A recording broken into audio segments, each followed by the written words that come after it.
La seduta è aperta. Avverto che il processo verbale della seduta precedente è posto a disposizione degli onorevoli deputati che intendano prenderne visione ed è considerato approvato in assenza di osservazioni in contrario nella presente seduta.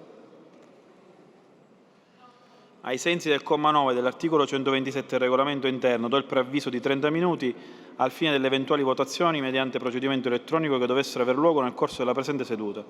Invito pertanto i deputati a munirsi per tempo della tessera personale di voto. Ricordo che anche la richiesta di verifica del numero legale, articolo 85, ovvero la domanda di scrutinio nominale o di scrutinio segreto, articolo 127, sono effettuate mediante procedimento elettronico.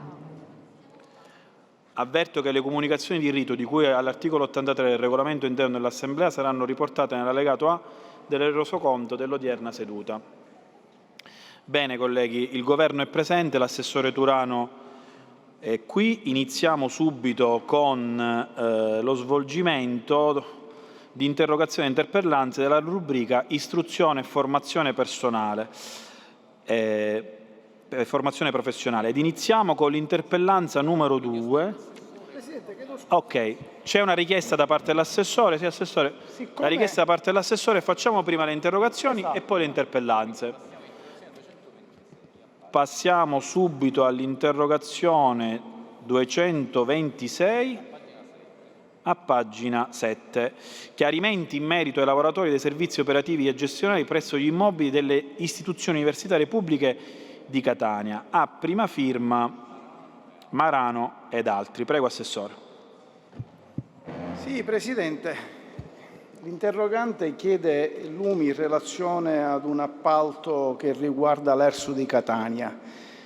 L'articolo 53,1 della legge del 2004 dispone che il controllo esercitato dalla Regione sugli enti vigilati si esercita di norma attraverso gli organi di controllo interno degli stessi. L'ERSU di Catania, ai sensi della legge 20 del 2002, articolo 7, è un ente di diritto pubblico dotato di proprio patrimonio, autonomia amministrativa e gestionale e di personale, individuato ai sensi dell'articolo 20 e opera sotto l'indirizzo, la vigilanza e il controllo di questa amministrazione. Il successivo articolo 19,3 indica gli atti sottoposti all'approvazione dell'organo tutorio, che sono la delibera della pianta organica e il regolamento organizzativo. La legge regionale 6 del 97, articolo 32,1, così come modificato dal comma 13 del citato articolo 53 della legge del 2004, numero 17, stabilisce che i bilanci degli enti vengono sottoposti all'approvazione dell'amministrazione regionale. Nel caso d'esame, pertanto, gli atti relativi alla gara d'appalto e i successivi adempimenti rientrano nell'esclusiva competenza dell'ERSU di Catania, in quanto stazione appaltante, e non sono sottoposti al controllo dell'organo di vigilanza. Nel caso di specie, se dovessero rappresentare situazioni particolari, ci faremo carico di ulteriori chiarimenti.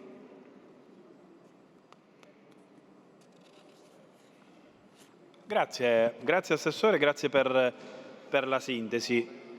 Grazie. Onorevole Marano. Sì, è prima firma. Come si dichiarano? No, Presidente, ovviamente sono insoddisfatta. La questione dell'ERSU, Assessori, la seguo da parecchi anni.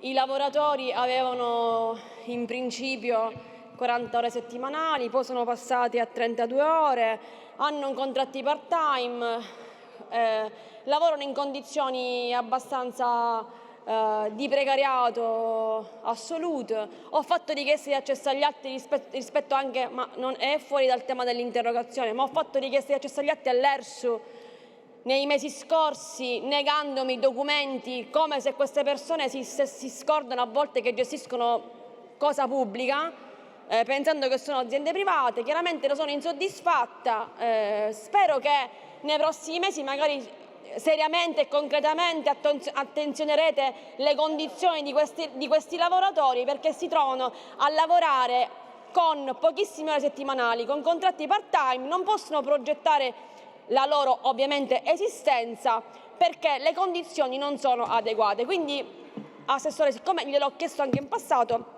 spero che questa sia un'occasione per cominciare a valutare concretamente di cambiare un attimino le condizioni. Grazie. Grazie onorevole Marano, che si dichiara insoddisfatta. Andiamo all'interrogazione numero 250.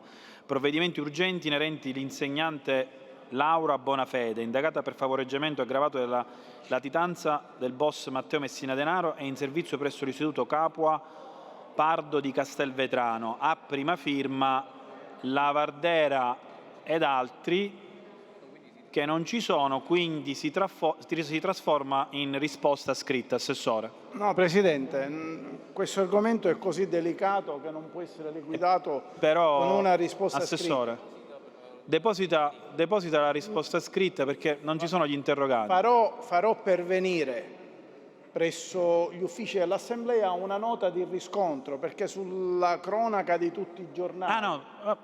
È presente il collega Geraci. Prego. Bene, dicevo, la vicenda è così... Sta prendendo il tesserino.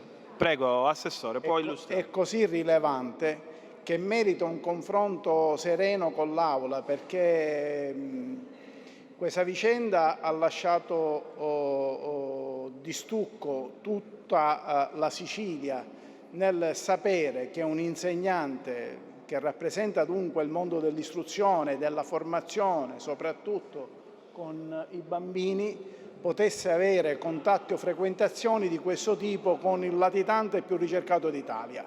E questa è una cosa che gridava vendetta.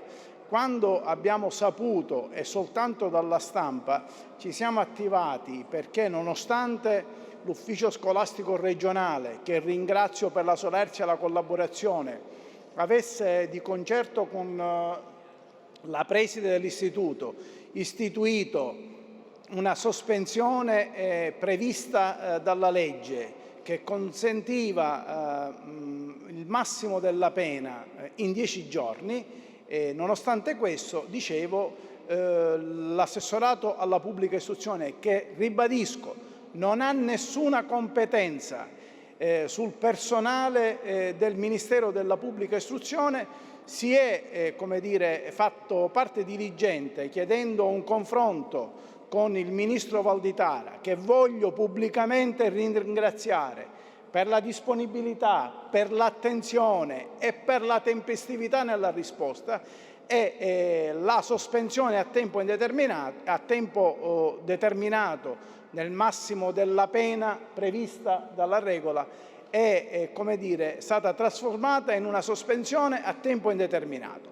Poi le vicende giudiziarie hanno dimostrato il grado di complicità della maestra con il noto latitante Matteo Messina Denaro, e da qui ne è scaturito l'arresto con i provvedimenti che l'ufficio scolastico regionale adotterà.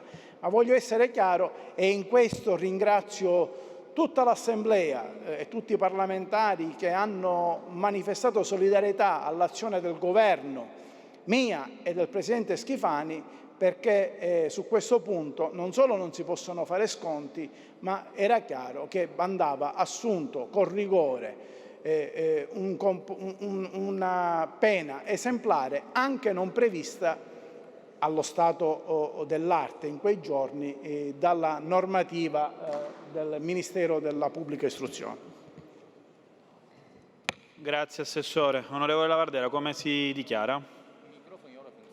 Prego, se volete potete oggi intervenire anche sul posto, perché sono stati ripristinati i microfoni. Prego, onorevole Lavardera. Grazie Presidente, onorevoli colleghi. Assessore Turano, rispetto alla sua risposta, ovviamente posso esprimere soddisfazione perché sin dalle prime ore di questo accaduto avevo mandato una nota al coordinatore, al dottor Pierro, che è appunto il provveditore regionale all'istruzione, per cercare di capire che cosa stesse succedendo. Nelle ore immediatamente successive è stato preso immediatamente una posizione chiara, netta e inequivocabile. Devo anche prendere atto, Assessore, che rispetto a questo tema lei e il suo assessorato avete dato risposte chiare e nette sin da subito, quindi non posso che dichiararmi soddisfatto di questo suo intervento, ma non posso però a sua volta non sottolineare come spesso e volentieri in quest'Aula si discutono delle cose che sono anacronisticamente scollegate con la realtà.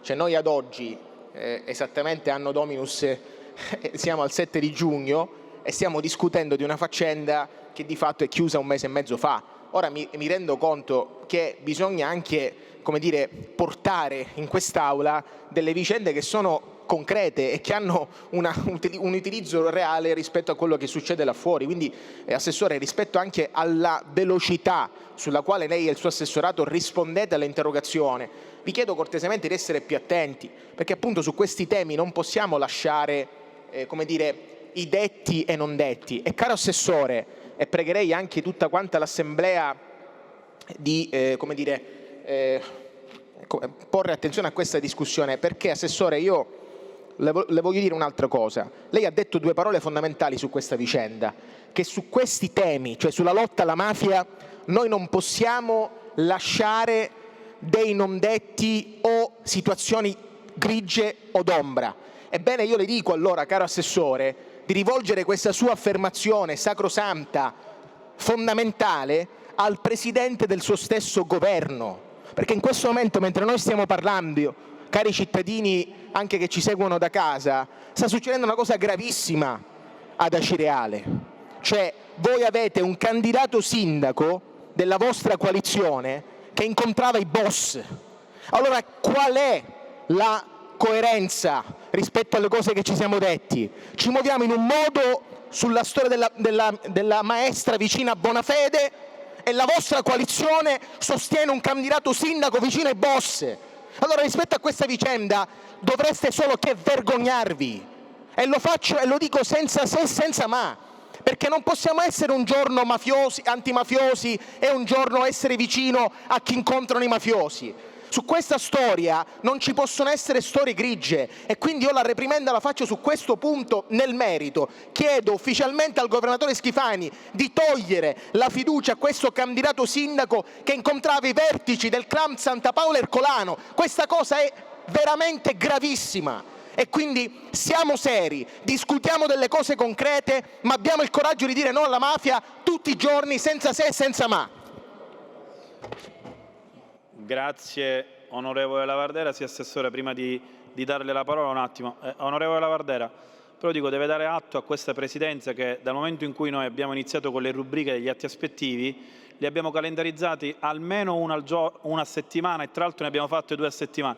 Consideri anche che il Governo è fatto da 12 assessori, quindi se c'è un mese e mezzo come dire, di ritardo tra l'interrogazione e la risposta, dico, siamo nei tempi, rispetto diciamo, agli anni precedenti, i tempi sono i migliori possibili.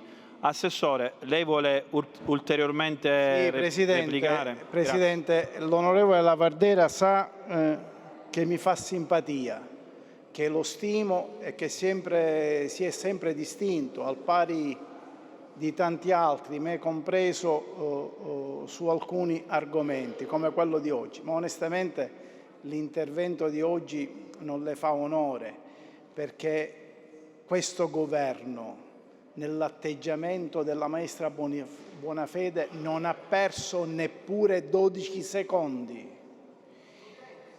Speculare su un fatto di inaudita gravità, accostandolo a un fatto elettorale che per ora è in itinere, è una cosa, onestamente, peraltro senza l'interlocutore, che trovo fuori luogo. Avremmo modo di parlare di candidati, di comportamenti illegittimi, di campagna elettorale, ma certamente non legandoli all'esempio che la politica ha dato, questa volta arrivando prima di altri, nel sollecitare una sospensione dalle funzioni di un insegnante che come dire, doveva rappresentare in classe l'emblema della educazione, formazione e legalità, e fuori faceva ben altro.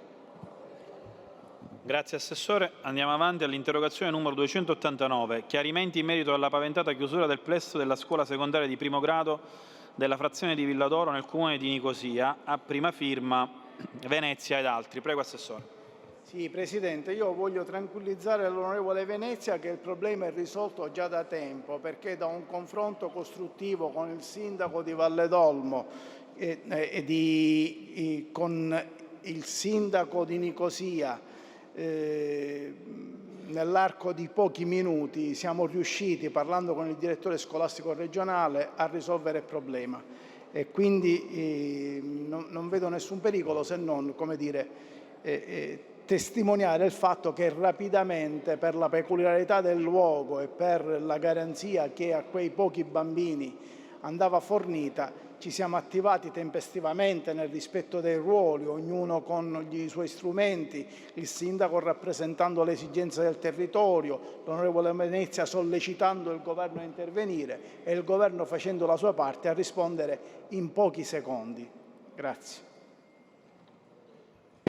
Onorevole Venezia, come si dichiara? Prego. Soddisfatto. Si dichiara soddisfatto. Andiamo all'interrogazione numero 302, chiarimenti in merito alla perdita dell'autonomia scolastica dell'Istituto di Istruzione Superiore Alessandro Volta di Nicosia, a prima firma Venezia ed altri. Prego, Assessore. Presidente, qua potrei essere più articolato nella risposta, perché chiaramente questo processo di dimensionamento e di accorpamento, che non mira a privare i ragazzi dell'istruzione, ha una dinamica più lunga, però voglio dire che l'assessore regionale ha preso soltanto atto di quello che era stato statuito nella conferenza provinciale, che aveva proposto, alla presenza appunto anche delle persone, quale sarebbe stato l'orientamento. Quindi se vuole io posso, se l'assessore, se l'onorevole Venezia ritiene, posso dare con dovizia di particolari tutto il resoconto che si è tenuto nella conferenza provinciale, ma ad ogni buon conto si trattava di un atto amministrativo che andava secondo l'indirizzo del dimensionamento, con regole stabilite prima che cominciasse il confronto tra l'assessorato, il dirigente scolastico regionale e le conferenze provinciali, su principi che già erano stati valutati e apprezzati nel caso di specie positivamente dalla conferenza provinciale di Enna Caltanissetta. Grazie Assessore. Onorevole Venezia, come si dichiara? Sì. Grazie Presidente, onorevoli colleghi, Assessore Turano. Io ho seguito questa vicenda e l'abbiamo ricostruita anche con la documentazione che ha messo a disposizione della scuola, compresi i documenti che lei ha citato nel suo intervento. Ma a mio sommesso avviso non si può far perdere l'autonomia scolastica ad un'istituzione che opera da più di 30 anni per un mero errore di comunicazione di dati, così come è avvenuto nei mesi scorsi. E questo aspetto, questa problematica si inquadra in un dibattito più ampio che è stato trattato recentemente anche in quinta commissione, il DDL voto sul dimensionamento scolastico, su cui il gruppo parlamentare del Partito Democratico ha voluto dare un segno di attenzione promuovendolo, e ci auguriamo al contempo che possa essere portato presto in aula per il voto definitivo, per accendere i riflettori a livello nazionale su una questione che non riguarda solo l'istituto di Nicosia Alessandro Volta, ma che riguarda decine e decine di istituzioni scolastiche siciliane che rischiano di perdere l'autonomia a causa dei nuovi parametri relativi al dimensionamento, con un impoverimento complessivo della presenza delle scuole nel territorio e soprattutto, come si evince dal provvedimento normativo che noi stiamo portando avanti, per i piccoli comuni delle aree interne e per le periferie delle città. Per cui riteniamo opportuno e doveroso, anche alla luce di questo dibattito che si sta venendo a creare a livello nazionale e che ci auguriamo possa presto arrivare anche in quest'Aula, di valutare, di rivedere questa scelta burocratica dovuta, ripeto, solo ed esclusivamente ad una errata comunicazione dei numeri, ed eventualmente, se i tempi ormai sono superati, con il nuovo anno scolastico porre rimedio a questa ingiustizia che penalizza un'intera comunità. Per cui, alla luce di questo, non mi ritengo soddisfatto dalla risposta dell'onorevole Turano, ma lo invito a rivedere, al di là dell'aridità delle comunicazioni numeriche, la posizione su questo caso specifico, come su altri casi che risultano a nostra conoscenza. Grazie. Grazie onorevole Venezia, che si dichiara non soddisfatto. Andiamo all'interrogazione 312, chiarimenti in merito ai tirocini formativi avviati con l'avviso pubblico numero 26 del 2018, a prima firma Venezia ed altri. Prego Assessore.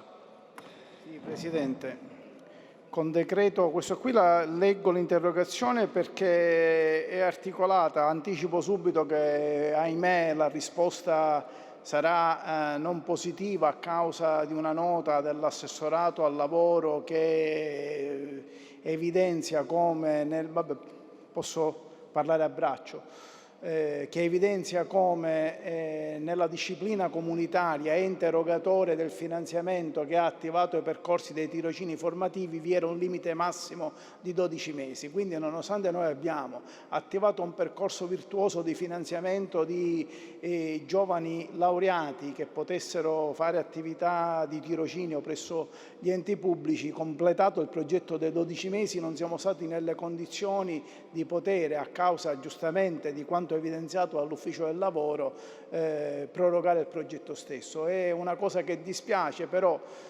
viviamo in un posto dove ci dobbiamo attenere a delle regole comunitarie e i termini del bando erano chiari e lo stesso programma comunitario non prevedeva nessuna attività che si potesse aggiungere a quella già finanziata oltre il termine previsto. Questa cosa, ripeto, a me dispiace perché formare e poi non valorizzare dei laureati grida vendetta, ma le regole non erano quelle e di più non si poteva fare. Grazie Assessore. Onorevole Venezia, come si dichiara? Non soddisfatto. Grazie onorevole Venezia. Andiamo all'interrogazione numero 338, iniziative volte a garantire lo svolgimento delle attività didattiche per l'anno scolastico 2023-2024, a prima firma Di Paola ed altri. Prego Assessore. Sì, Presidente, io ringrazio l'onorevole Di Paola e tutto il gruppo parlamentare del Movimento 5 Stelle perché questa era un'attività, Come? Le dispiace che ringrazio la solerzia del suo gruppo parlamentare nell'attività di stimolo dell'assessorato? No, allora, ripeto, è un'attività di stimolo, niente di più. Il gruppo parlamentare dei 5 Stelle, sapendo che l'assessorato non poteva fare niente, è intervenuto per dire ma come facciamo per sollecitare gli enti locali a mettere in sicurezza tutti gli edifici e a garantire un buon funzionamento. È chiaro che noi più di quello che potevamo fare non abbiamo fatto, ma io voglio ricordare l'attività fatta da questo governo, non solo da me, dal Presidente della Regione, perché è stato oggetto di una conferenza stampa sulla definizione dei parametri sui criteri di vulnerabilità sismica. Quando ci siamo insediati, e lo voglio ribadire, vedete che le cose sono lunghe, talvolta appaiono molto lunghe per chi non conosce i tempi, per chi invece si attiva e cerca di risolvere un problema, prima di trovare la soluzione, di definire e di metterla in atto, si perde qualche giorno di tempo perché bisogna essere certi di non incorrere in errori.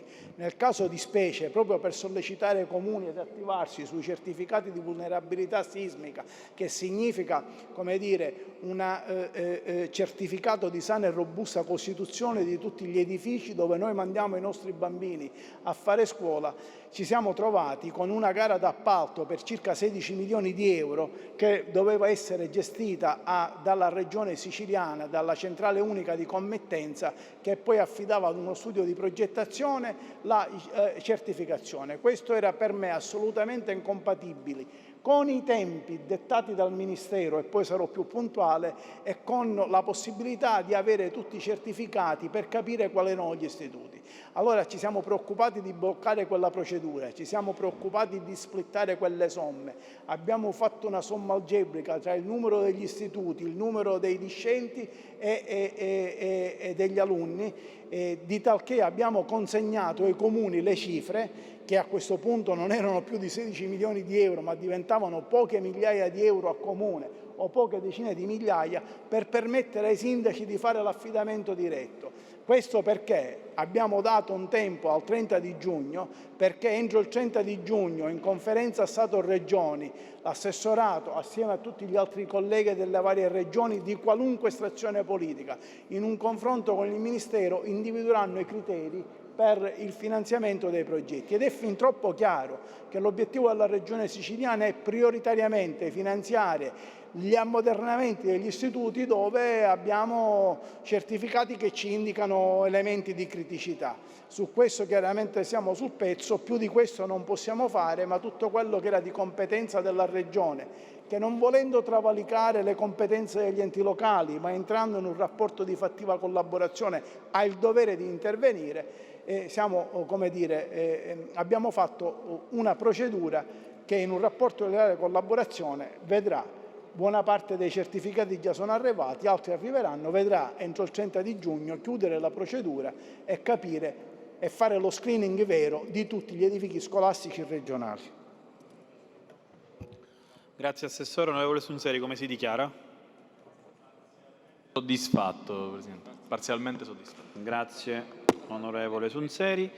Torniamo alle interpellanze. Abbiamo finito le interrogazioni, torniamo alle interpellanze e quindi andiamo all'interpellanza numero 2. Iniziative per restituire alle scuole siciliane una gestione stabile garantendo loro il maggior numero di dirigenti scolastici titolari, valorizzando il capitale umano e professionale attualmente in servizio fuori regione. A prima firma Venezia ed altri. Prego, Assessore. Sì, Presidente, è chiaro che le interpellanze solitamente vengono risolte con delle risposte scritte, ma io non sarei a posto con la mia coscienza se non dicessi che le preoccupazioni che vengono individuate, da qui la risposta che poc'anzi ho esitato a dare a proposito dell'interrogazione 302 dell'onorevole Venezia,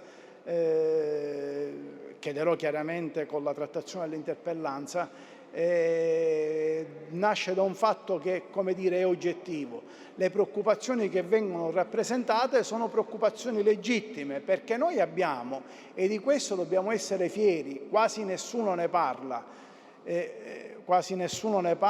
l'onorevole Marano invece più volte mi ha chiesto di interloquire su questo punto, ma oggi la vedo impegnata in altra discussione. Noi abbiamo la fortuna di avere una classe dirigente così qualificata che quando partecipa ai concorsi nazionali si classifica sempre nei migliori posti. Quindi, grazie alla preparazione dei giovani siciliani o dei siciliani in generale, perché non tutti i presidi sono giovani, ci sono persone che hanno una certa età, tra i primi posti nel concorso e in grande abbondanza rispetto alle altre regioni abbiamo avuto tantissimi presidi. Ma questi presidi però hanno partecipato appunto per diventare presidi a un concorso nazionale. Un concorso nazionale è un concorso che viene tarato su tutte le regioni italiane.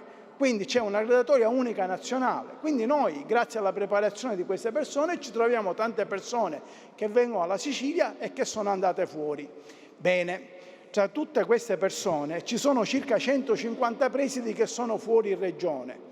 L'ufficio scolastico regionale è una cosa con la quale io mi confronto serenamente col dottore Perro, nonostante non è una competenza che appartiene a me, avrebbe potuto attivare una procedura per il rientro delle persone che prevedeva un rientro del 60% delle persone da attingere sul bacino delle reggenze, che attualmente sono 130. Ora io lo voglio dire, sembra strano quello che vi sto per dire, ma voglio ringraziare il dottore Pierro, che non ha attivato questo percorso, perché alla luce della legge nazionale, ecco, l'interrogazione 302 su cui l'onorevole Venezia si è dichiarato insoddisfatto. Pure io cerco di lavorare con tutti i sistemi che ho e che mi consente il mio ruolo di costruire un meccanismo per garantire ai presidi siciliani di poter rientrare. Ma io, al pari dell'onorevole Venezia, devo rispettare la legge e la legge ha previsto che c'è un dimensionamento con numeri più alti rispetto ai precedenti, di talché il rientro del 60% del bacino di 150 persone, nonostante ci fossero 130 reggenze assegnate, pari a 90 persone, avrebbe comunque determinato l'effetto di garantire per pochi mesi queste persone, perché poi sarebbero diventati perdenti posto alla luce dei nuovi accorpamenti che ancora non sono stati fatti e sui quali io mi impegno fino all'ultima goccia di sangue a resistere o a condividere con lo Stato una procedura che possa garantire numeri diversi anche in relazione non alla necessità del preside ritornare, per d'amor di Dio legittima, però sempre una necessità personale, a garantire servizi in alcuni territori disagiati o particolarmente disagiati su cui una negoziazione con lo Stato potrebbe portare anche a rivedere i numeri.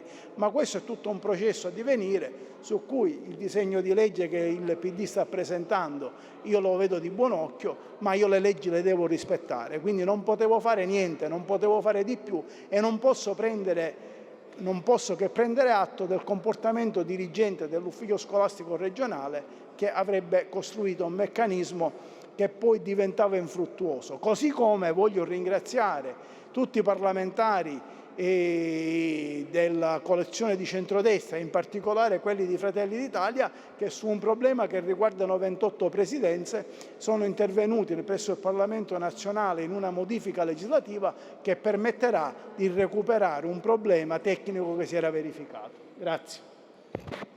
Grazie Assessore. Risponde lei, onorevole Burtone. Assessore, solo per ricordarle che lei fa con merito da tempo l'assessore, però sono le interrogazioni che possono essere con risposta scritta, mentre le interpellanze sono solo con risposta orale. Però lei, siccome è da tempo che fa l'assessore, quindi capisco che... Vabbè.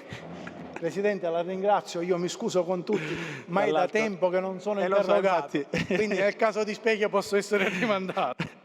Prego, onorevole Burtone. Presidente, io ho seguito la risposta dell'assessore, prendiamo atto dell'impegno personale, però ci sono delle questioni che non ci convincono molto, Assessore. Intanto, partiamo dal dato, il collega Venezia insieme alle colleghe Chinnici e Saverino hanno fatto una attenta analisi della situazione che abbiamo nel nostro territorio.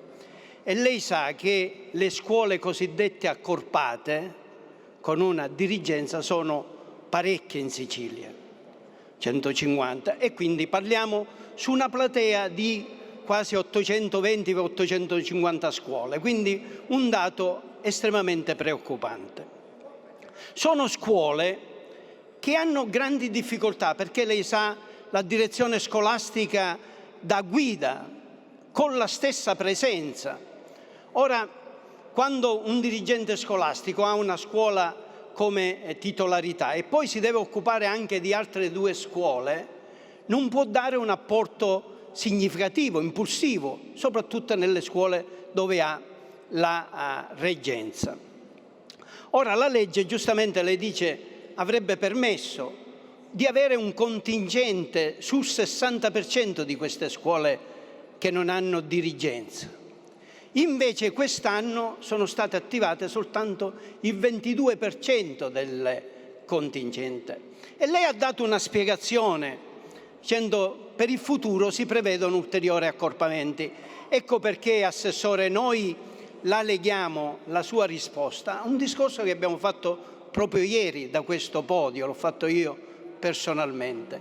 Il Presidente della Regione è andato in conferenza Stato-Regione a dire che è d'accordo al dimensionamento a 900 studenti. 900 studenti, questo significa che non solo noi avremo le reggenze già definite in Sicilia, ma ne aggiungeremo altre 100.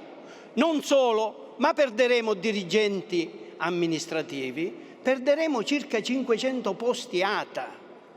La Sicilia quindi avrebbe questo ulteriore dato negativo da aggiungere al 20% quasi della dispersione scolastica e al 13% degli studenti che utilizzano le mense scolastiche.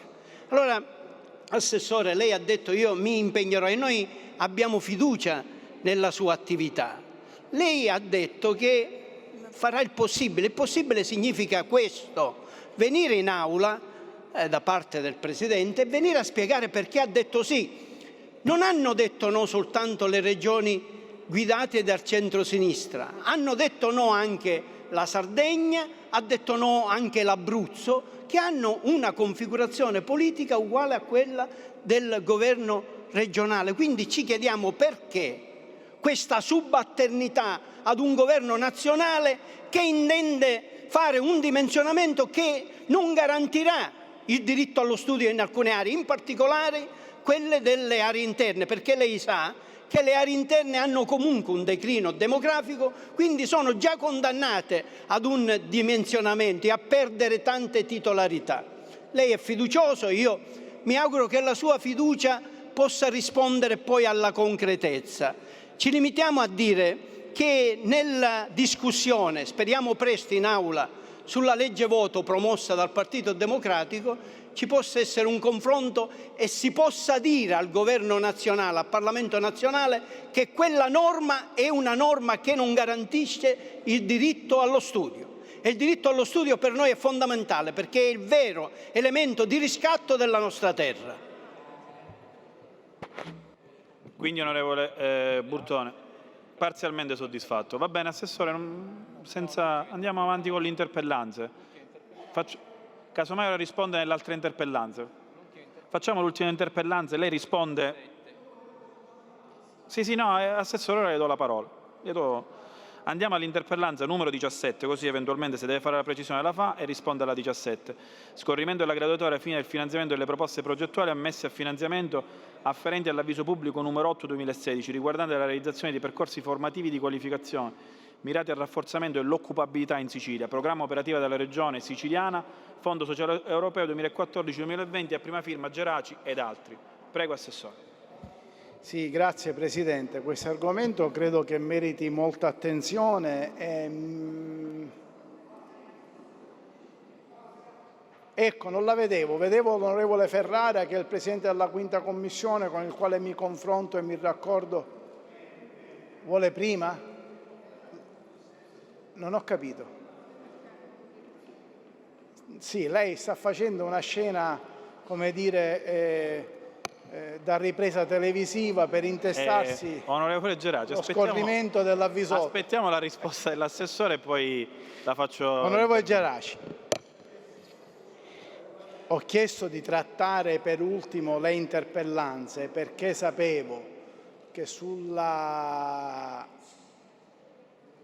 sull'argomento che stiamo per trattare vi è molta attenzione da parte di tutto il Parlamento, che nelle sue articolazioni e nelle sue sfumature anche dell'area geografica politica rappresenta interessi diversi.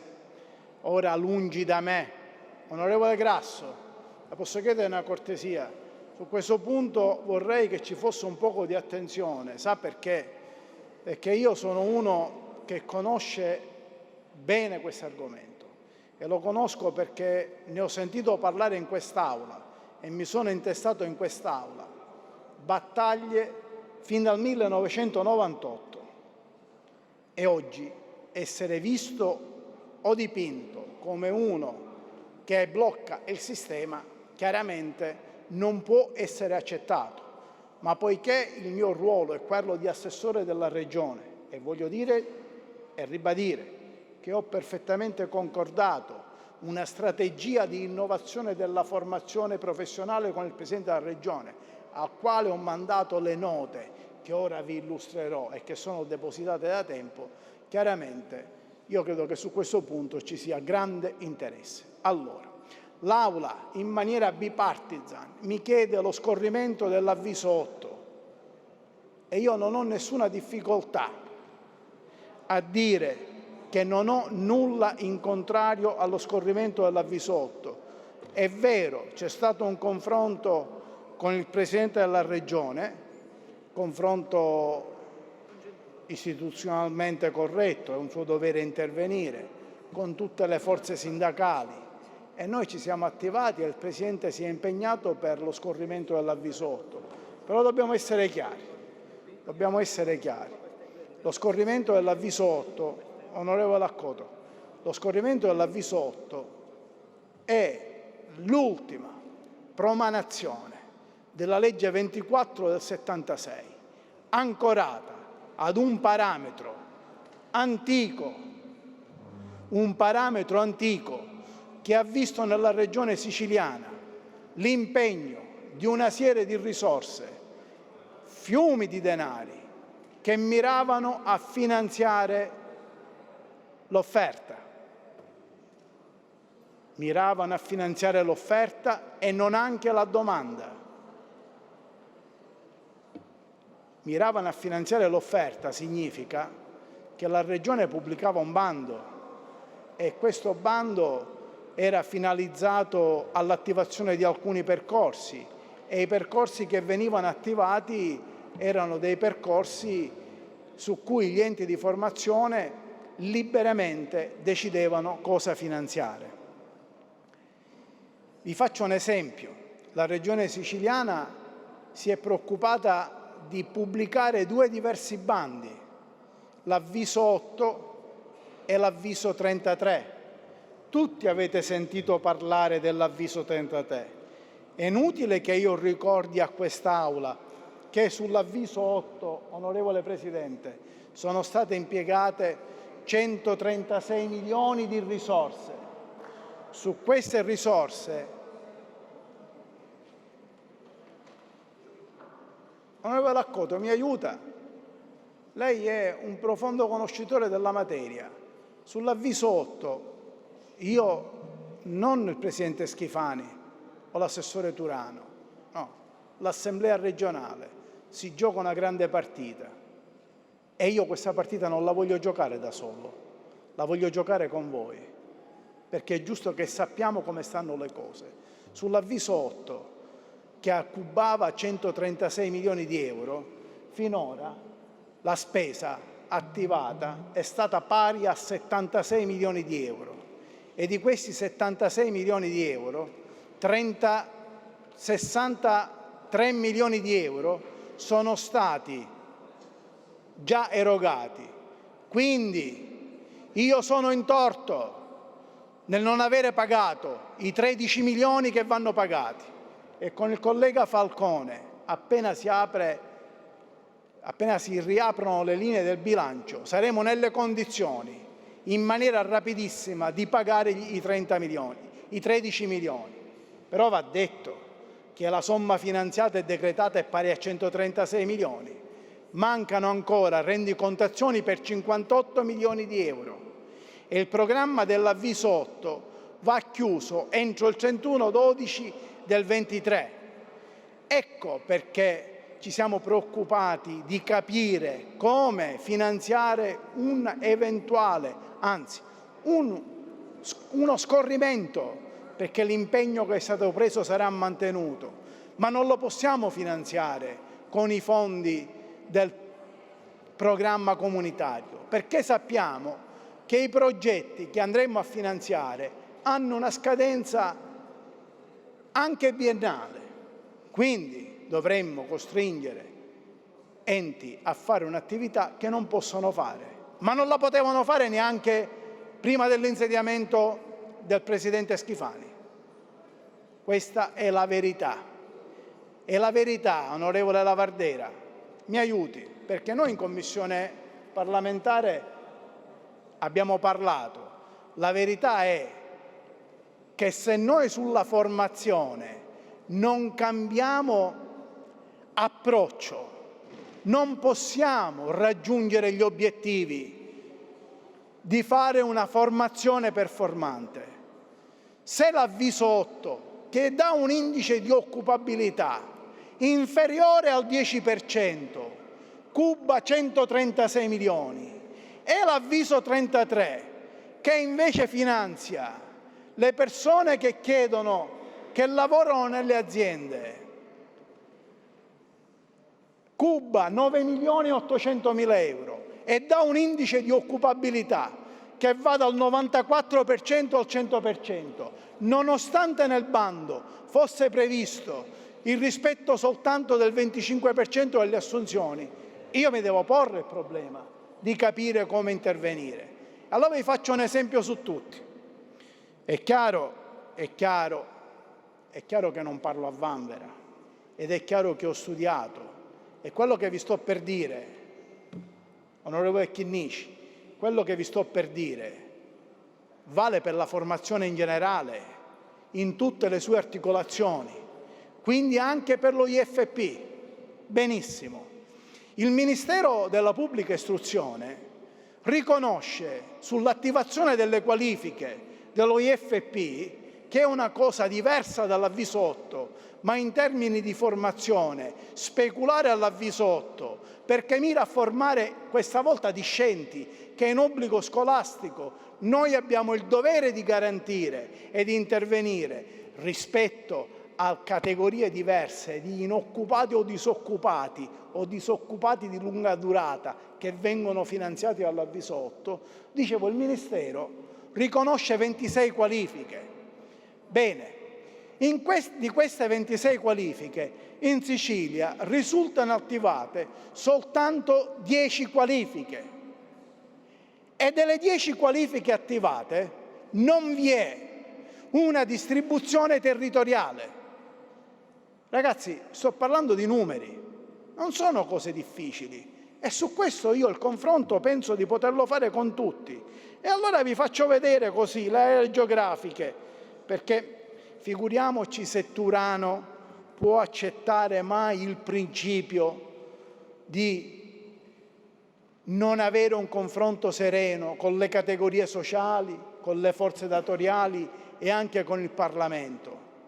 Io voglio costruire un meccanismo calmierato che permette di passare da un sistema all'altro senza fare vittime, ma non mi presto a fare un'attività che mantiene un sistema che non produce gli effetti che la formazione deve produrre. Si passa questa volta dalla offerta alla domanda, e finora, se non si è fatto, è colpa della Regione, perché la Regione non ha fatto un'attività programmatoria. La Regione si è limitata a dire: faccio un avviso di 150 milioni di euro, e gli enti hanno fatto quello che hanno voluto. Si sono presentati con proposte, tutte nobili, ma disconnesse, senza un principio, senza una logica, senza un'articolazione, senza una distribuzione territoriale. Io non ho nulla da rimproverare, ho da rimproverarmi. E quando parlo di me parlo della classe politica. Ecco perché lo voglio costruire con voi. Mi chiedete di fare lo scorrimento dell'avviso 8 e lo faremo. Ma aiutatemi a passare da un sistema all'altro, altrimenti ragazzi continuiamo così. Questa è la distribuzione degli operatori del benessere. Anzi, prima di farvi vedere questa tabella, ho il dovere di dirvi che sull'avviso 8, immagino che se vi chiedo quali sono i settori trainanti in Sicilia, l'artigianato, la meccanica, il commercio o le nuove professioni dell'energia? Bene, su 193 corsi finanziati, noi abbiamo solo 3 corsi che riguardano l'artigianato, 5 che riguardano la meccanica, 7 che riguardano il commercio. Tutto il resto, sapete cos'è? Servizi alla persona. E questa è la mappa, onorevoli colleghi, perché ci sono 207 corsi attivati per operatori del benessere. Cambiamo pagina. 60 corsi attivati per operatori della ristorazione. Cambiamo pagina. Sempre delle 10 qualifiche attivate. 38 corsi per riparazioni dei veicoli a motore. E sapete qual è l'emergenza? Che a Siracusa non servono, perché non hanno attivato nessun corso. Gli operatori elettrici invece non servono a Trapani, perché non c'è nessun corso. Gli operatori informatici invece non servono a Messina, a Ragusa e a Grigento. Gli operatori delle produzioni elementari non servono a Catania, non servono a Messina, non servono a Siracusa. I meccanici invece, Presidente, questi sono atti che posso depositare, non servono a Messina, a Siracusa, a Ragusa, a Catania e a Trapani. Gli operatori termoidraulici, che sono sempre una delle 10 qualifiche già attivate, non servono a Trapani, Palermo, Agrigento, Siracusa e Messina. Non dico le qualifiche minori, operatori grafici. No, operatori grafici non è una qualifica minore. Guardate qua la mappa, non serve in mezza Sicilia. Gli operatori dei metalli preziosi non servono in nessuna parte della Sicilia. E stiamo parlando delle 10 qualifiche attivate. Andiamo ora alle 16 qualifiche non attivate. E ripeto, voglio essere chiaro, nessuno sta muovendo un'accusa agli enti di formazione che legittimamente, in mancanza di indicazioni, hanno fatto come hanno potuto e forse nel modo migliore. Vogliamo parlare dei carpentieri, degli installatori di infissi e serramenta, degli installatori di impianti di isolamento, dei muratori in pietra? Il PNRR ci dà le risorse e la Comunità Economica Europea ci impone di intervenire. Stiamo parlando dell'argomento più importante. Chiedo scusa, onorevole Catanzaro, chiedo scusa. Onorevole Catanzaro. Assessore. Collega Catanzaro. Onorevole Catanzaro, lei mi ha interrogato. Assessore. Le chiedo scusa. Assessore. Le chiedo scusa. Grazie, se lei non è interessato... Assessore, si rivolga al medico. Onorevole, se c'è qualcuno che magari Catanzaro, si rivolga... perché resti agli atti. Io chiedo scusa all'onorevole Catanzaro. Okay. Sono stato infelice nell'espressione. Va bene, Assessore, prego. Però considerare un monologo quello che sto dicendo. Vabbè, se volete mi fermo. Io, Presidente, mi devo porre il problema di come stiamo cercando, e chiedo del vostro aiuto, di cambiare la formazione. È mai possibile che l'indagine Explorer ci dice che servono una serie di qualifiche che non vengono attivate? I carpentieri non vengono attivati, i meccanici non vengono attivati, gli elettricisti non vengono attivati. Ecco perché io chiedo che su questa impostazione nella spesa, non decidendo di non fare più i corsi per le qualifiche non performanti, perché non è facile intervenire dall'oggi al domani, ma costruire un meccanismo calmierato per cui si passi da un sistema all'altro, potenziando le qualifiche che servono. E non mi sono affidato a un'indagine di un mio amico, ho soltanto chiesto all'indagine fornita dalle Camere di Commercio con l'indagine Explorer di quali sono i fabbisogni reali e in prospettiva. Se servono 7.000 carpentieri e nel triennio ne servono 24.000, noi dobbiamo porci questo problema. Ecco perché io rispondo serenamente che noi faremo di tutto per lo scorrimento dell'avviso 8, trovando la dotazione finanziaria con le coperture legittime che svincola gli enti dalla tagliola del 31/12/2023, il che significa che dobbiamo riprogrammare le risorse comunitarie del POC. Ma voglio dire pure che se i prossimi bandi, che non devono contenere, perché voglio essere chiari, noi come Regione siamo in ritardo e non è Mimmo Turano in ritardo. Se sulle rendicontazioni abbiamo perso anni di tempo, non è perché Turano non sa fare l'assessore o perché il precedente non ha saputo fare o perché quello ancora. Ci sono ritardi atavici che sulle rendicontazioni impiegano mesi e mesi, anni, forse decenni. Forse abbiamo fatto l'ufficio speciale e nell'ufficio speciale si è proceduto a fare una articolazione della semplificazione delle rendicontazioni. Onorevole Geraci, Sa che cosa sto cercando di costruire nei prossimi bandi?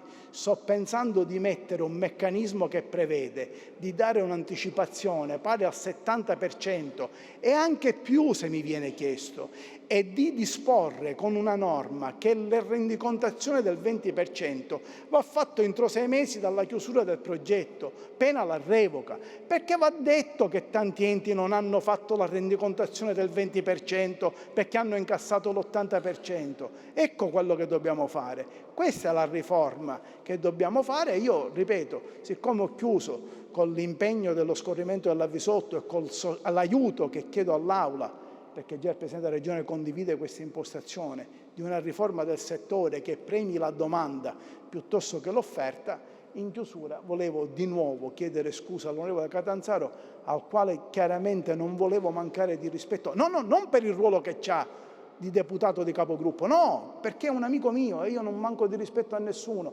figuriamoci agli amici miei. Grazie onorevole Catanzaro. Grazie Assessore, magari deposita la documentazione che ci stava leggendo, se la deposita così poi la rendiamo. Grazie Assessore. Onorevole Geraci, come si dichiara? Prego. No, io prima di dichiararmi volevo fare delle considerazioni. Intanto non ho capito se questo scorrimento avviene, questo ancora non ci è dato sapere. Però su una cosa volevo puntare il dito, cioè perché dal ragionamento che ha fatto l'onorevole Turano si tende a criminalizzare gli istituti di formazione. Allora noi gli istituti di formazione, se la Regione gli dice di formare carpentieri, elettricisti, gli istituti di formazione hanno organizzazione, sono delle strutture organizzate per formare qualsiasi personale. Quindi quando diciamo che dobbiamo cambiare il sistema, e li abbiamo ricevuti in audizione alla quinta e sono venuti e lei non c'era il dottore Pirillo, allora questo sistema di formazione, con chi ha il know-how della formazione, con chi lo vuole fare? Cioè voi ve la cantate e voi ve la suonate e poi si viene qua in aula a criminalizzare quel mondo dove l'avviso 8 rappresenta la chiusura di un percorso, dove ci sono persone che sono in NASPE, dove c'è un mondo in crisi e noi come politica dobbiamo dare una risposta. Non si può liquidare dicendo che il problema della formazione sono gli enti di formazione. È un discorso che non accetto completamente, perché chi era al governo nella passata legislatura siete state voi. Quindi quando si tende a criminalizzare qualcosa, un sistema, io dico che la ragione e il torto non stanno sempre da una parte. Allora dobbiamo vivere un periodo transitorio? Va bene, l'Aula, la Commissione, il Governo, gli enti, ci dobbiamo sedere attorno a un tavolo e programmare le cose per bene, facendo gli interessi della Sicilia. Così invece lo scaricabarile di dire sulla formazione la colpa è interamente sugli enti di formatori, io non ci sto. E allora, dopodiché, ancora oggi non so se questo scorrimento avverrà entro fine anno. Quando avverrà? Perché non è stato chiaro. E quindi non posso essere parzialmente soddisfatto, sono totalmente insoddisfatto, perché mi aspetto dal governo che dica una data, perché riprogrammare risorse per altri bandi significa perdere un altro anno e là c'è un altro problema, c'è un problema anche di DURC dove le aziende, quindi gli enti di formazione, sono per mancanza di pagamenti, sono incorsi in DURC irregolare e quando hanno il DURC irregolare la Regione non può pagare. Quindi questo sistema, se lo vogliamo migliorare, lo dobbiamo migliorare assieme, ma mettendoci in discussione, non puntando il dito, perché viene facile puntare il dito su un settore a pezzi e la parte più debole di questo settore sono proprio gli enti di formazione.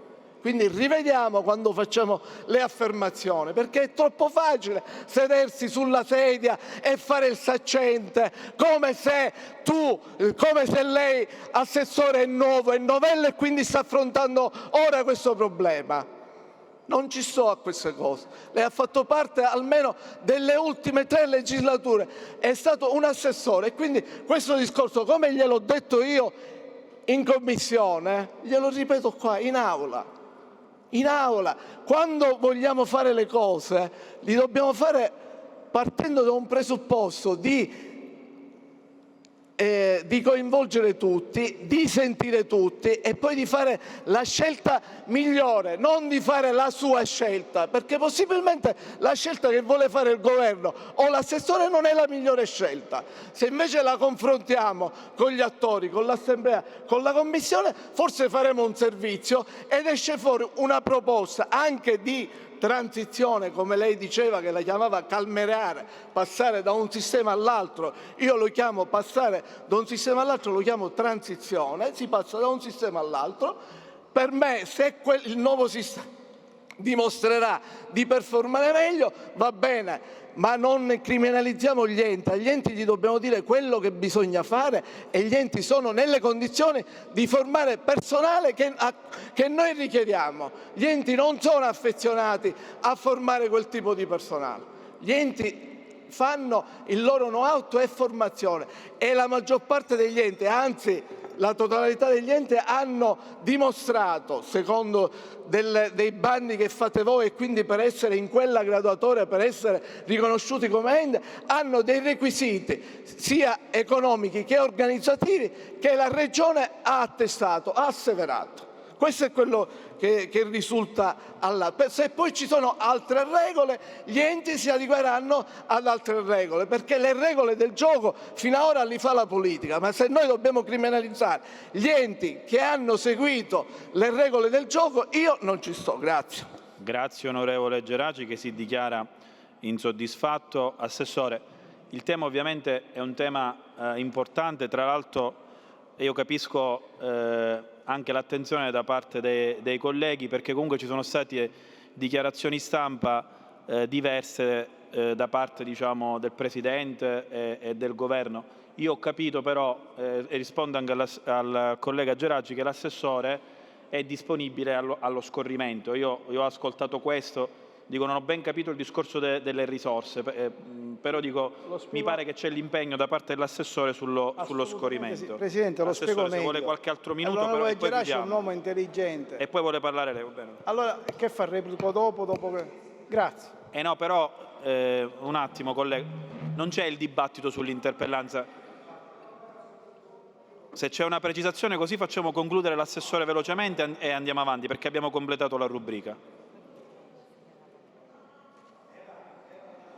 Presidente, era una precisazione considerando che l'assessore compagno, anzi amico Turano, mi aveva citato nel suo intervento, anche perché l'argomento che è quello dell'Avvisotto mi sembra che tutti abbiamo in egual modo in queste settimane un attimo siamo intervenuti, addirittura noi come Partito Democratico abbiamo presentato una mozione che l'assessore Turano spero gli uffici già abbiano dato, proprio perché ritengo che intanto io ho capito che l'assessore Turano ha parlato dello scorrimento sui 40 milioni di euro dell'Avvisotto e questo è un fatto positivo perché noi siamo usciti il lunedì e poi il mercoledì c'è stata una riunione con il Presidente della Regione e con gli enti di formazione e l'assessore presente a questa riunione. E l'altra cosa che mi fa enorme piacere, perché è in linea con quello che noi abbiamo detto come Partito Democratico nella mozione, assessore Turano,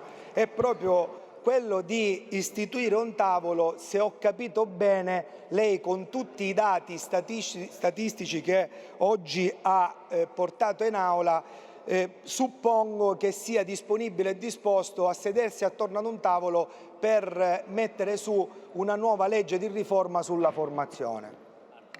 Grazie onorevole Catanzaro. Assessore, se riusciamo a fare sintesi certo, io veloce, così va bene.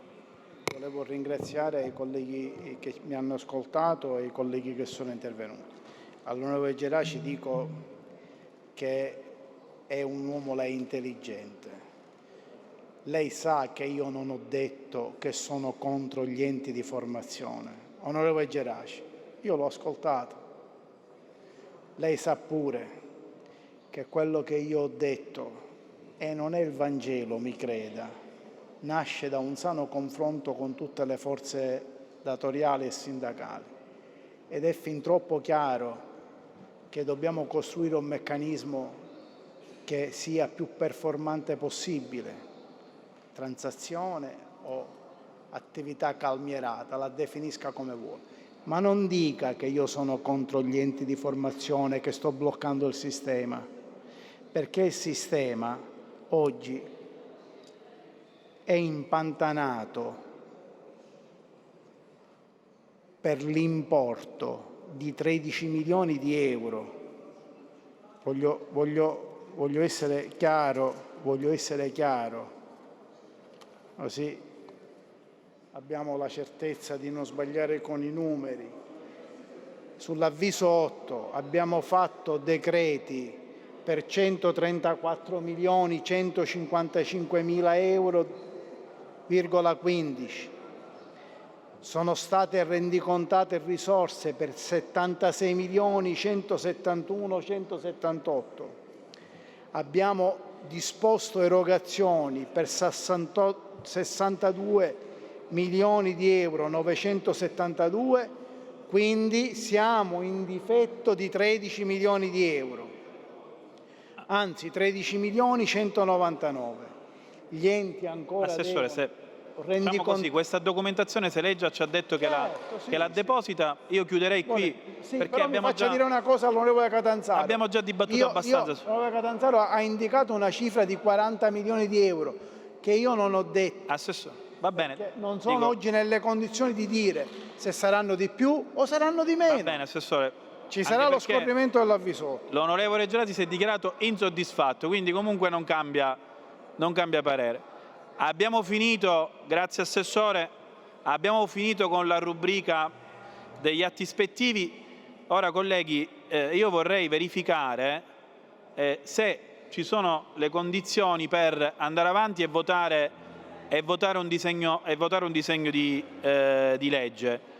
Quindi io, onorevole Sunzeri, deve intervenire su cosa?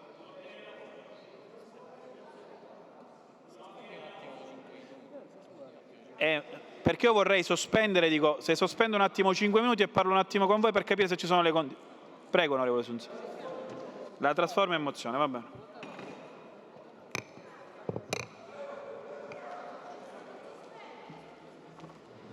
Grazie Presidente, Assessori. Presidente, semplicemente da 2 mesi circa abbiamo all'ordine del giorno tutta una serie di debiti fuori bilancio che vengono rinviati da seduta in seduta. Ora, siccome a me non piace e non piaceva neanche quando facevo parte della Commissione Bilancio questi debiti messi in ordine del giorno senza che mai né si trattano né vengono messi in discussione né abbiamo possibilità di farlo, prego la Presidenza e ovviamente anche gli uffici che o si mettono al voto, vengono approvati o bocciati, oppure, visto che sono alla lettera A, quindi non vengono neanche alla sentenza, ma devono essere messi al voto dell'Aula, oppure che vengono tolti dall'ordine del giorno, perché non manca certamente per il gruppo parlamentare che rappresentiamo metterli in votazione, ma manca per la maggioranza di quest'Aula che li ha fatti arrivare dalla Commissione Bilancio in Aula, però qualcuno si deve prendere pure la responsabilità di approvarli o di bocciarli, perché onestamente tenerli più di 2 mesi all'ordine del giorno senza nemmeno essere trattati ritengo che non sia assolutamente utile e, ripeto, non è certamente responsabilità delle opposizioni, ma evidentemente la maggioranza o non li vuole votare oppure non sa cosa fare. Grazie. Grazie onorevole Sunzeri. Colleghi, io sospendo l'Aula per qualche minuto per capire se ci sono le condizioni per votare un disegno di legge oggi stesso. L'Aula è sospesa.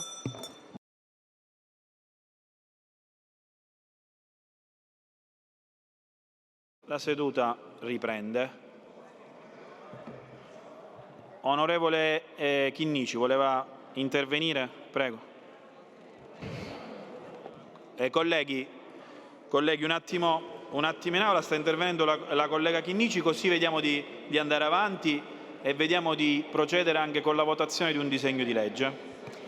Sì, grazie Presidente. alla luce anche di tutto quello che abbiamo ascoltato oggi con puntualità dall'assessore Turano, ricordo appunto, come aveva già detto prima l'onorevole Venezia, che come commissione scuola, come quinta commissione, abbiamo approvato all'unanimità, quindi da parte di tutte le forze politiche e con il parere favorevole dell'assessore Turano, che ringrazio per l'attenzione, il DDL voto contro il dimensionamento scolastico. Siccome credo che sia importante che dalla Sicilia unita venga una risposta forte contro questa iattura del dimensionamento scolastico, che ricordo fissa a 961 alunni l'autonomia delle scuole. 961 alunni significa che oltre 110 scuole in Sicilia perderanno l'autonomia. Parliamo di scuole delle zone montane, delle zone interne, delle zone con alto tasso di dispersione scolastica. Quindi chiedo che con urgenza, Presidente e colleghi, onorevoli colleghi, grazie per l'attenzione, credo che sarebbe un gesto importante se tutta l'Aula all'unanimità facesse arrivare a Roma questo DDL voto che blocca il dimensionamento scolastico almeno nelle zone interne, montane, ripristinando i canoni che c'erano prima, perché sarebbe una perdita gravissima di ulteriori dirigenze scolastiche per i prossimi anni a partire dal 2024. Noi abbiamo questo potere di esprimerci con un DDL voto da far arrivare a Roma subito però, perché entro il 30 giugno si deciderà tutto. Quindi ringrazio la quinta commissione, il Presidente Ferrara, i colleghi tutti che insieme all'onorevole Saverino ci hanno fatto votare all'unanimità e approvare all'unanimità il DDL voto, ripeto, col parere favorevole della Giunta di Governo, dell'assessore. Quindi chiedo la calendarizzazione, se possibile, di questo DDL. Grazie mille.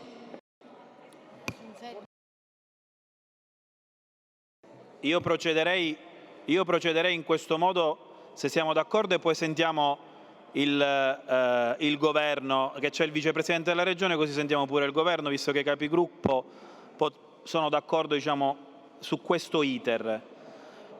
Noi adesso proseguiamo con la votazione del disegno di legge numero 303/A e il Governo, se mi dà l'ok per il disegno di legge di cui ha parlato l'onorevole Chinnici sul dimensionamento scolastico, e c'è l'ok anche dei capigruppo, martedì lo possiamo mettere all'ordine del giorno. Quindi se il Governo...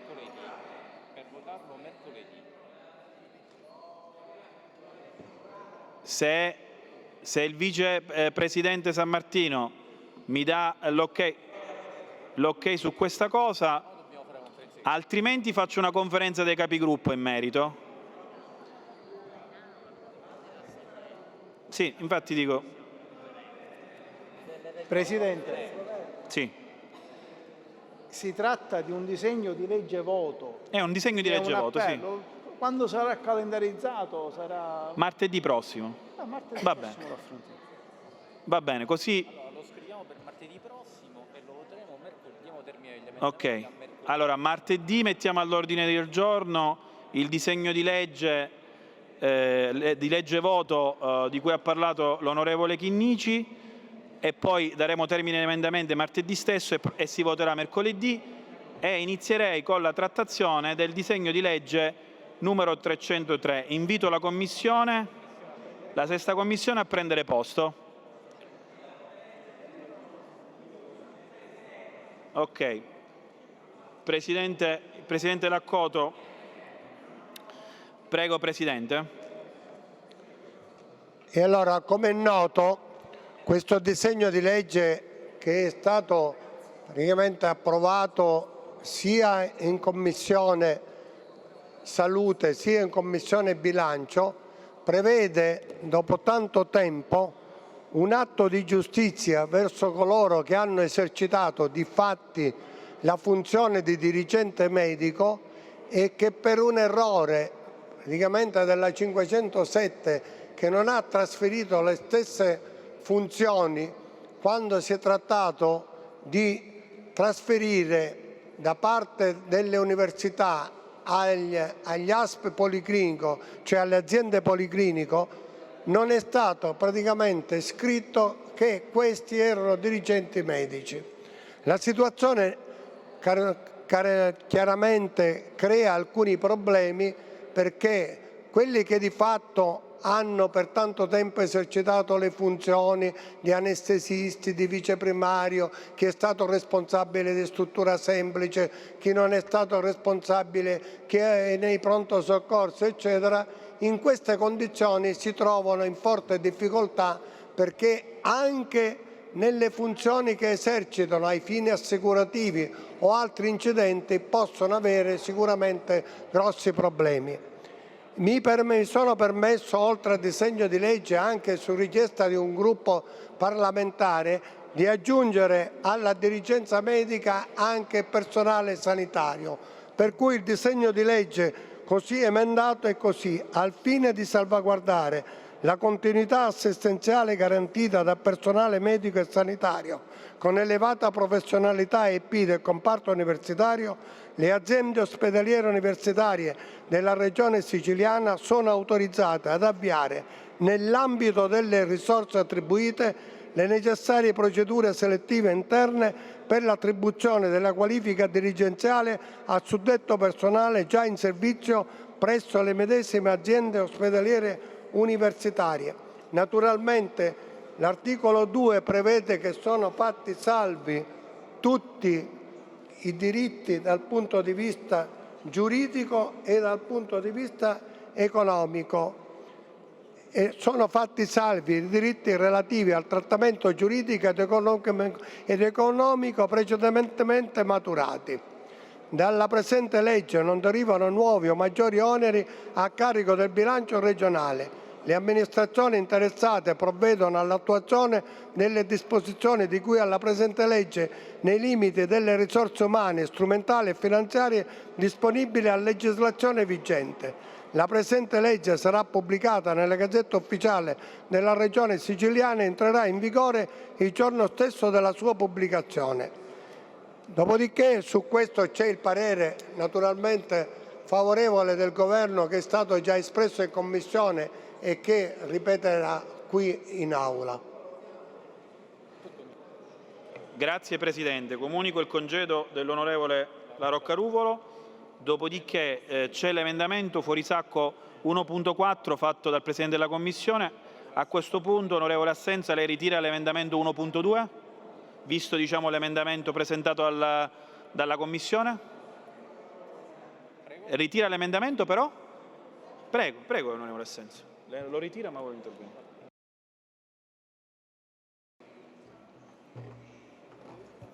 Sì, Presidente, io intervengo solo per preannunciare che Fratelli d'Italia voterà favorevolmente al disegno di legge e all'emendamento, però mi corre l'obbligo di evidenziare, come ho già fatto personalmente col Presidente Laccoto, forti dubbi sulla possibilità di questa Assemblea regionale, di questo Parlamento, di intervenire legiferando su questa materia. Per cui noi siamo assolutamente d'accordo sulle finalità che il disegno di legge si prefigura e che tende sostanzialmente a rendere giustizia a una situazione anomala che si perpetua da decenni. Però temo che stiamo trasbordando oltre le nostre competenze. Ce ne assumiamo tutte la responsabilità e lo facciamo volentieri. Grazie. Grazie onorevole Assenza. Devo dire, è giusto avvalorare anche l'intervento del collega Assenza, che comunque gli uffici durante l'istruttoria qualcosa hanno segnalato al riguardo, però l'Aula è sovrana, quindi andiamo avanti e mettiamo in votazione l'emendamento 1.4. Chi è favorevole rimanga seduto, chi è contrario si alzi. È approvato. Votiamo l'articolo 1. Chi è favorevole rimanga seduto, chi è contrario si alzi. Articolo 1 è approvato. Andiamo all'articolo 2. Chi è favorevole rimanga seduto, chi è contrario si alzi. Articolo 2 approvato. Articolo 3. Chi è favorevole rimanga seduto, chi è contrario si alzi. Articolo 3 approvato. Andiamo alla votazione finale del disegno di legge. Onorevole Burtone, vuole intervenire? Prego.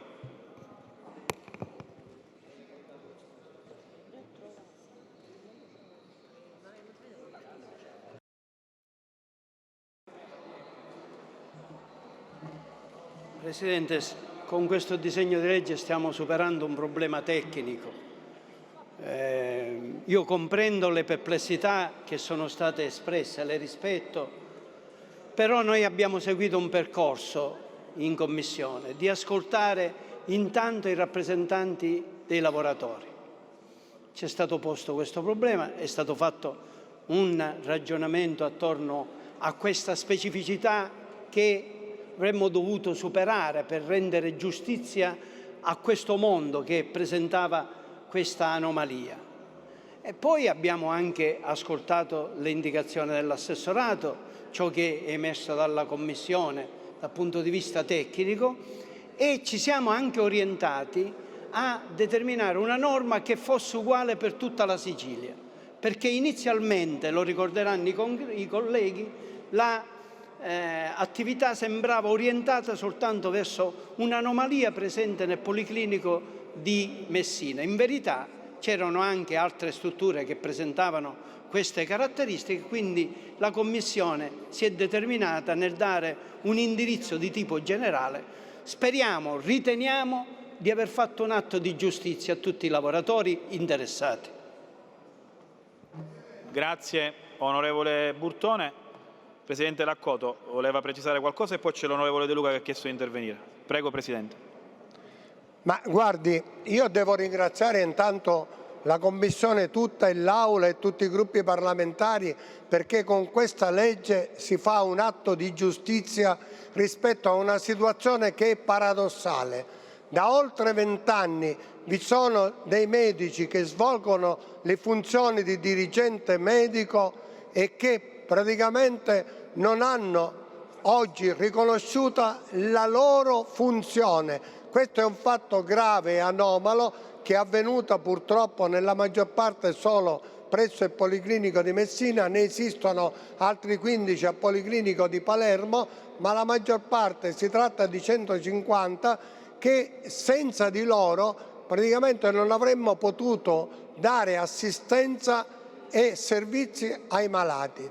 Per quanto riguarda le perplessità, io spero che a livello nazionale ci sia la consapevolezza che questo è un fatto di giustizia che intanto risolve un problema anche dal punto di vista economico alla regione siciliana.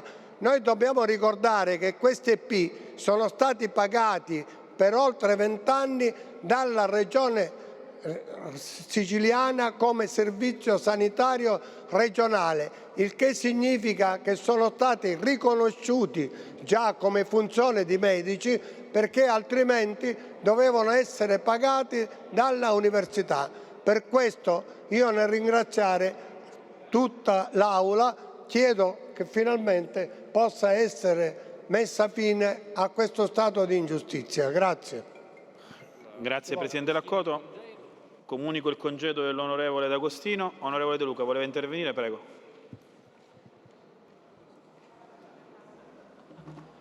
Grazie Presidente, Governo, colleghi. Il Movimento 5 Stelle ha qualche perplessità relativamente all'iter, ma sosterrà questo disegno di legge col proprio voto favorevole, anche perché vogliamo dare un segnale preciso e ai siciliani e al governo romano, perché le condizioni dei nostri ospedali devono consentire di attrarre medici di qualità e non invece creare le condizioni per perderle. Quindi, votando a favore di questo disegno di legge, noi intendiamo anche chiedere e invitare l'assessore Volo insieme al presidente Schifani ove ci fosse qualche perplessità romana nei confronti di questo percorso, a intervenire anche normativamente, come è stato fatto per altre occasioni anche meno importanti di questo, al fine di creare una cornice normativa che consenta a questa regione e alle sue aziende ospedaliere, in questo caso i policlinici universitari, di non perdere ulteriori risorse a favore di altre regioni che sarebbero invece ben felici di accogliere questi professionisti. Quanto compito della politica non è semplicemente fermarsi a quello che è il quadro, ma anche deve essere compito suo mutarlo per renderlo più favorevole a quelle che sono le esigenze del territorio. Grazie. Grazie onorevole De Luca. Onorevole Vardera, va bene, ok. Allora, mettiamo in votazione il disegno di legge. La votazione è aperta. Ricordo che si vota all'antica, cioè si deve tenere schiacciato. Ricordo che si vota col metodo che abbiamo utilizzato negli ultimi mesi, anzi col metodo antico, pre-Covid, col metodo pre-Covid. Dovete tenere premuto fino a quando non chiudiamo la votazione. Chi è favorevole voti verde, chi è contrario rosso, chi si astiene bianco. Ci sono? Possiamo chiudere. Un attimo. Va bene. Mettiamo a verbale che gli onorevoli La votazione è chiusa. Beh, mettiamo adesso a verbale il voto favorevole dell'onorevole Grasso, dell'onorevole Falcone e dell'onorevole Gallo. E Giambona. Va bene? La legge è approvata. Va bene, colleghi, a questo punto io rinvio la seduta a martedì. Onorevole Safina, prego. Ci sono?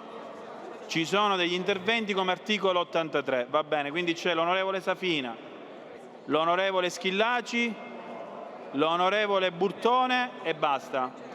E l'onorevole Geraci pure... No. Prego Safina. Colleghi, un attimo che facciamo questi 3 interventi. Presidente, onorevoli colleghi, mi spiace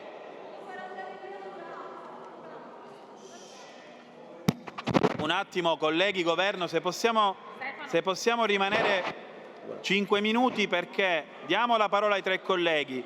Dopodiché io sul disegno di legge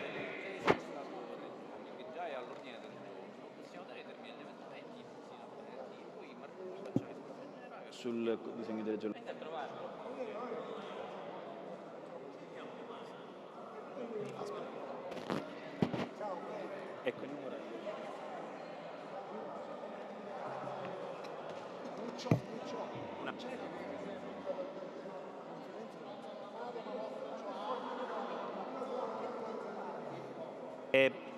Prima di dare la parola all'onorevole Safina, io darei il termine degli emendamenti sul disegno di legge 332, darei termine emendamenti a venerdì alle ore 12, perché tanto è messo già all'ordine del giorno. Diamo soltanto il termine degli emendamenti per venerdì alle ore 12, disegno di legge 332. Prego, onorevole Safina. Presidente, onorevoli colleghi, mi spiace ancora una volta intervenire per segnalare come questo governo si stia contraddistinguendo per essere il governo, diciamo, della propaganda, in perfetta continuità col governo Musumeci, del resto, rivendicata sin dagli albori di questa legislatura. In questo caso, purtroppo però, la propaganda si fa sulla pelle dei nostri lavoratori e sulla pelle delle famiglie, perché è oramai da mesi che viene annunciata la sottoscrizione del protocollo col Ministero del Lavoro per l'arrivo in Sicilia di oltre 60 ispettori ed è da mesi che questa convenzione non viene firmata. Nel frattempo in Sicilia ci sono stati 12 morti sul lavoro, prevalentemente nei cantieri edili e 1 nell'agricoltura, 7.000 più infortuni. Qualcuno può dire ma in calo rispetto al 2022 nei primi 4 mesi dell'anno, ma 7.000 infortuni in Sicilia rappresentano un trend del 10% in più rispetto alla media nazionale. Dunque diciamo che c'è poco da sorridere per questo calo.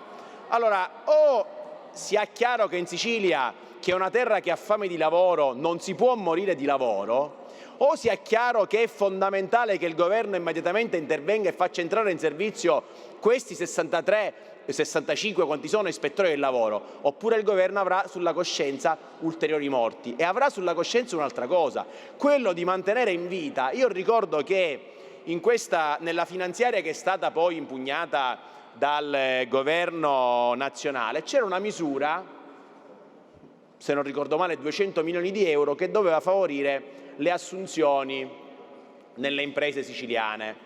Ebbene, ma che senso ha pensare a una norma del genere quando nel frattempo si consente ad alcuni imprenditori, definirli tale è anche un eccesso di zelo da parte mia, di mantenere in vita un sistema che si basa sul lavoro nero, sullo sfruttamento dei lavoratori che hanno, come dicevo poc'anzi, fame di lavoro e sono costretti ad accettare delle condizioni assolutamente inique e delle condizioni di assoluto sfruttamento.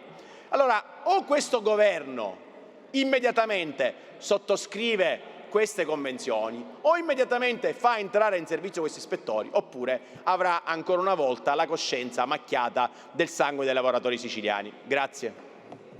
Grazie onorevole Safina. Ha chiesto di intervenire l'onorevole Burtone. Onorevole Burtone, vuole intervenire o rinuncia? Prego onorevole. E con l'onorevole Burtone chiudiamo gli interventi e adesso rinviamo la seduta. Prego onorevole. Presidente, dalla stampa abbiamo appreso che ieri è iniziata una raccolta di firme da parte del sindacato. Simbolicamente i sindacati sono partiti dall'ospedale civico di Palermo per portare avanti una petizione contro la legge sul regionalismo differenziato.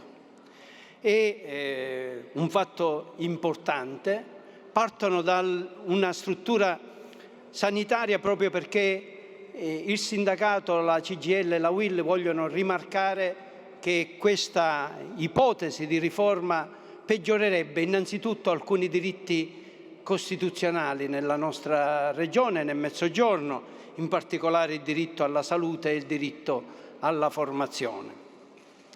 Quindi è indicativo tutto ciò. I sindaci si stanno muovendo e stanno raccogliendo firme in varie regioni del Mezzogiorno, parte anche il sindacato per sostenere una battaglia contro una riforma che è stata annunciata dal governo e quanto dato a prendere il governo vorrebbe andare avanti celermente.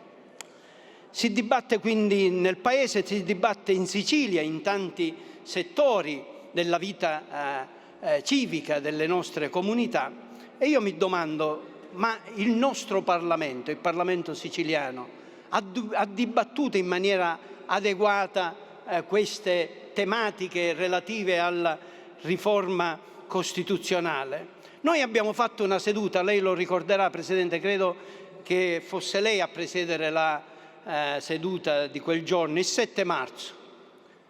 Abbiamo fatto alcuni degli interventi, era presente largamente la minoranza, devo dire con tutto rispetto molto esigua la presenza della maggioranza e del governo. Alla fine l'assessore Falcone ha fatto un lungo intervento, però il governo era rappresentato soltanto da un assessore e a presiedere era lei, non il Presidente dell'Assemblea regionale siciliana, che a mio parere un dibattito del genere avrebbe dovuto presiedere come atto di importanza da dare all'argomento che è stato trattato dalla nostra Aula.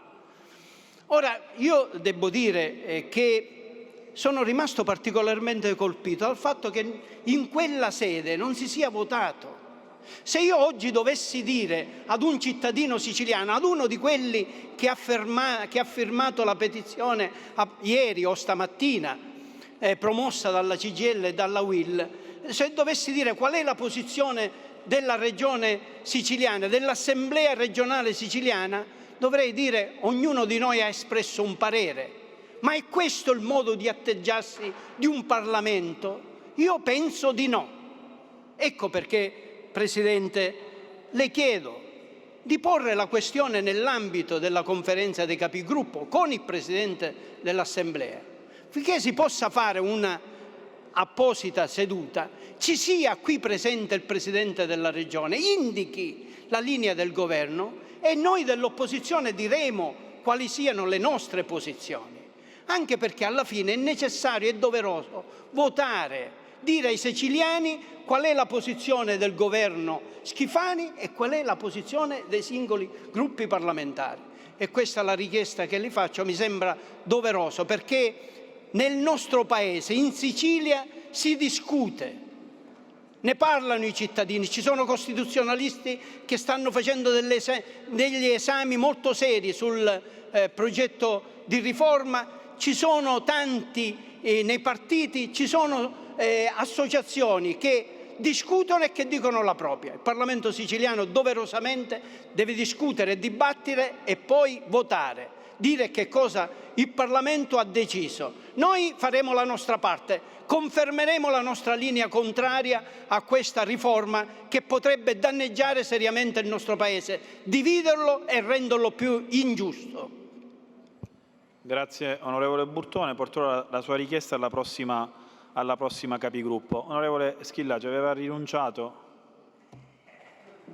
Prego, onorevole Schillaci. Grazie Presidente. Sì, avevo rinunciato perché non era presente l'assessore Turano a cui dovevo far pervenire una richiesta, però per i cittadini che sono a casa è giusto affrontare la questione. Parlo del caro affitti per la comunità universitaria, non solo di Palermo, ma della maggior parte delle province siciliane, ma in particolare di Palermo e di Catania, dove il caro affitti davvero mette a disagio tantissimi studenti universitari che sono costretti a rinunciare ad un affitto costosissimo anche per la città di Palermo e di Catania e dover viaggiare con tantissime difficoltà, vista anche la nostra rete autostradale e ferroviaria. Cosa preoccupa? Noi ieri in 5ª Commissione abbiamo audito i presidenti degli ERSU siciliani, i quali hanno lanciato un grido di allarme perché non siamo nelle condizioni di poter soddisfare tutte le richieste. Stiamo parlando di 2.925 richieste solo su Palermo a fronte di soli 944 posti disponibili. È ovvio che nel medio, ma neanche nel breve termine, noi non potremo soddisfare queste richieste, quindi abbiamo chiesto l'immediata istituzione di un tavolo tecnico dove faremo sedere a questo tavolo gli attori istituzionali principali per risolvere o tentare di risolvere la questione. Stiamo parlando di un trend di crescita enorme del 50% dal 2020 ad oggi al 2023 e sicuramente sarà una forbice che andrà a crescere principalmente per le città di Palermo e di Catania, perché le famiglie saranno già in estrema difficoltà dovuto al caro energia, al caro bollette. Questa istituzione, questo Parlamento siciliano deve fare qualcosa e lo deve fare presto. Ecco perché istituiremo questo tavolo tecnico. Volevo comunicarlo all'assessore che spesso è latitante in commissione, quindi volevo assicurarmi la sua presenza. Grazie. Grazie onorevole Schillaci, prego onorevole Spada, so che sarà velocissimo. La sua sintesi è riconosciuta. Grazie Prego. Presidente, sarò brevissimo, volevo sottolineare due aspetti. Il primo, riprendendo l'argomento dell'onorevole Schillaci, in Commissione Quinta abbiamo audito i presidenti degli ERSU siciliani, speravo che l'assessore Turano potesse rimanere per sottoporgli questa questione di cui le sto parlando adesso. Ad oggi il contributo destinato agli studenti universitari vincitori di borsa di studio è di circa 7.000 euro. Di questi 7.000 euro allo studente universitario ne vengono dati materialmente solamente 3.000. Il resto dei soldi viene distribuito tra servizi e quant'altro che comunque non vanno e non rientrano nelle tasche di questi studenti. Allora occorre oggi fare una riforma concreta che possa consentire ai giovani studenti siciliani la possibilità di ottenere, non dico il 100% del contributo, ma almeno l'80% del contributo in modo tale da potersi organizzare autonomamente la gestione di queste risorse e come soprattutto spenderli.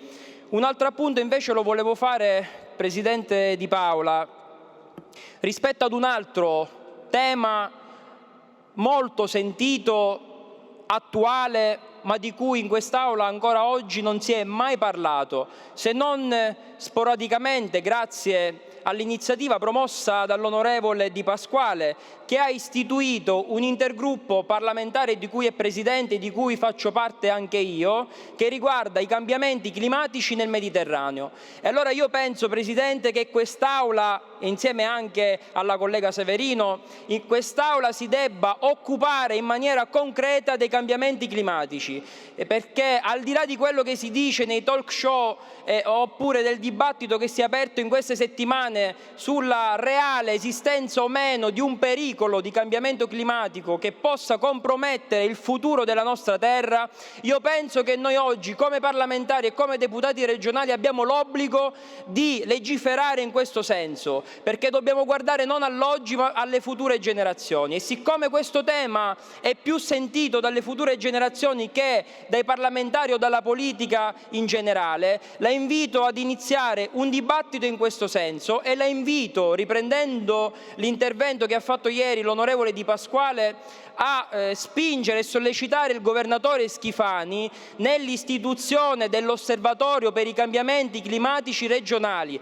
Deve semplicemente nominare i componenti e daremo finalmente uno strumento di monitoraggio all'interno del nostro Mediterraneo. Grazie. Grazie onorevole Spada. Colleghi, la seduta è rinviata a martedì alle ore 15 con la rubrica atti ispettivi e con i disegni di legge all'ordine del giorno. La seduta è rinviata.